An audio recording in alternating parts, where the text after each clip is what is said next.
Hiyo ni njia ya 4 ambayo inaweza kukusaidia sana kuweza kuondokana na hiyo changamoto ya msongo wa mawazo. Lakini njia nyingine ambayo inaweza kukusaidia kuweza kuondokana na hali ya msongo wa mawazo ni kuwa tafuta msaada au ushauri wa kisaikolojia.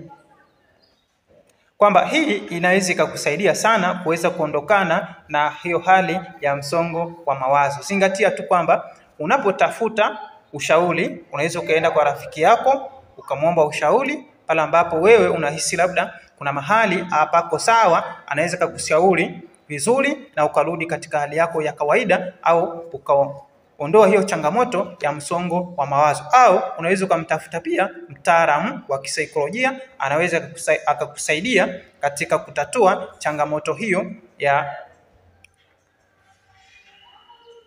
ya msongo wa mawazo. Kwa hiyo hizo ni njia ambazo zinaweza zikakusaidia sana katika kupambana na hiyo hali ya msongo wa mawazo. Lakini nikukumbushe pia, katika hii ya kutafuta msaada unaweza ukafanya yafuatayo.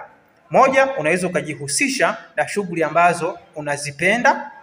Kwa mfano, labda kama unapenda labda kuimba, unaweza ukajihusisha kwenye mambo ya kuimba. Lakini kama unapenda kusoma vitabu, unaweza ukatumia muda mwingi kwenye kusoma vitabu. Lakini pia unaweza ukatumia muda mwingi kwenye kutembea.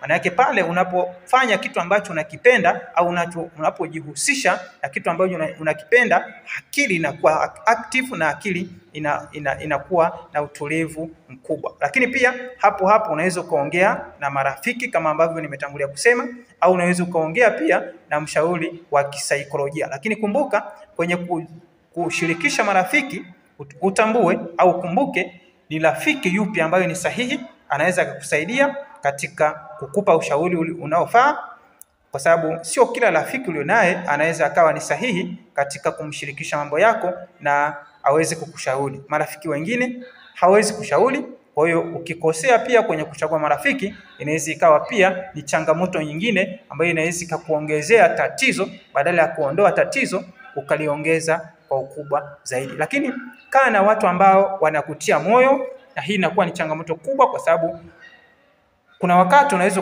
ukajiona ukaangalia listi ya marafiki zako kwamba marafiki ulionayo hakuna hata mmoja ambaye anakutia moyo, angalau anaamini kwenye kila ambacho wewe unakiamini, au kwenye kila ambacho wewe unakitumainia yeye haamini.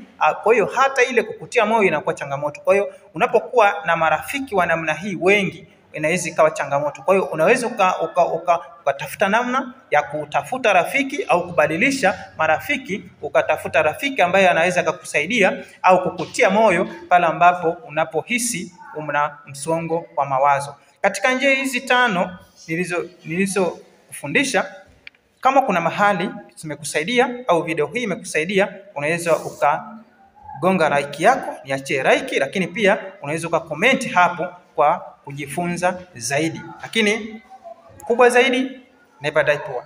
Tukutane katika video inayofuata.